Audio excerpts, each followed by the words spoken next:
Welcome back to the channel. Glad to have you here with us today. It's March 2nd. We're doing Numbers 16 through 17. Now, yesterday we finished in chapter 15 with God's commandment concerning tassels like these. They were to put these on the corners of their garments to remind them of the Lord's commandments and to remind them of the Lord God who delivered them out of Egypt.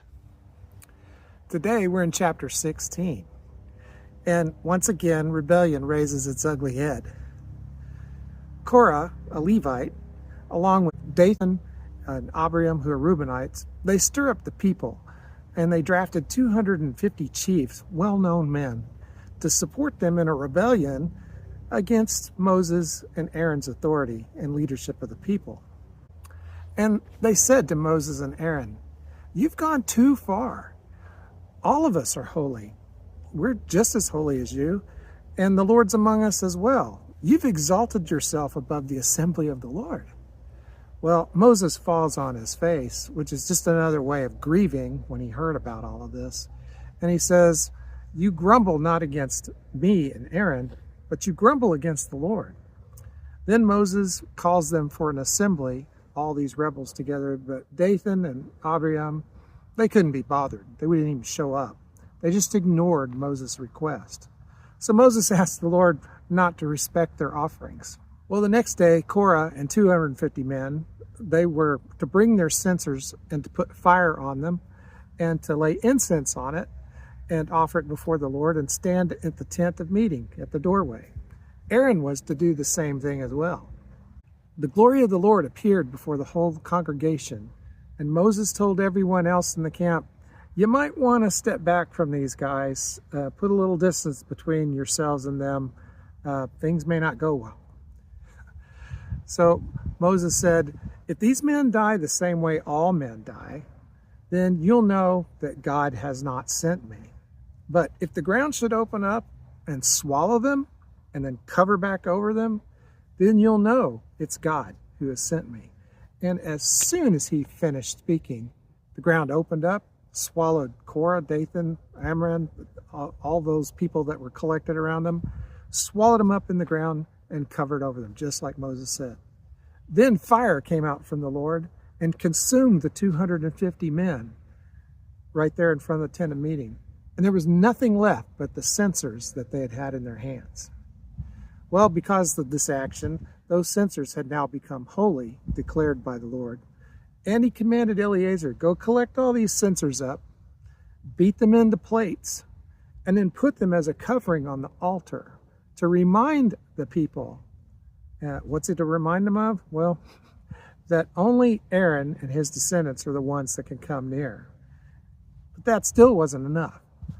And the people grumbled against Aaron and Moses again. This time, they're blaming them as being responsible for all the people that had perished. So God judges people, and he sends a plague.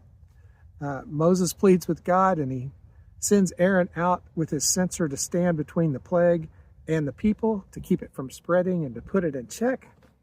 Otherwise, the whole congregation would have been wiped out. But still, 14,700 people died besides those that were swallowed up and consumed by fire.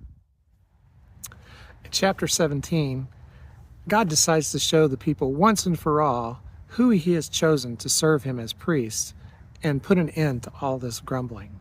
He tells Moses, "I want you to take a staff from each tribe, including Aaron's staff from the tribe of Levi. Put them into a bundle and place them into the tent of meeting.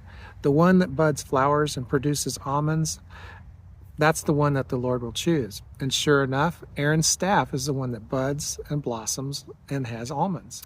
God said, "Put Aaron's staff inside the Ark of the Covenant as a sign to any future rebels."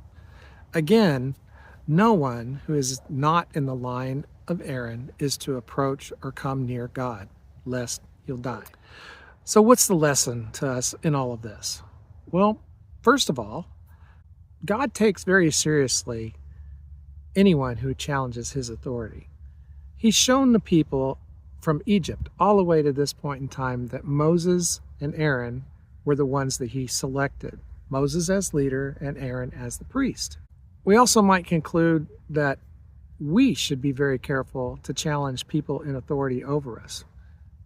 God calls people to shepherd his flock. In our case, that would be our pastor and our elders that we are submitted to.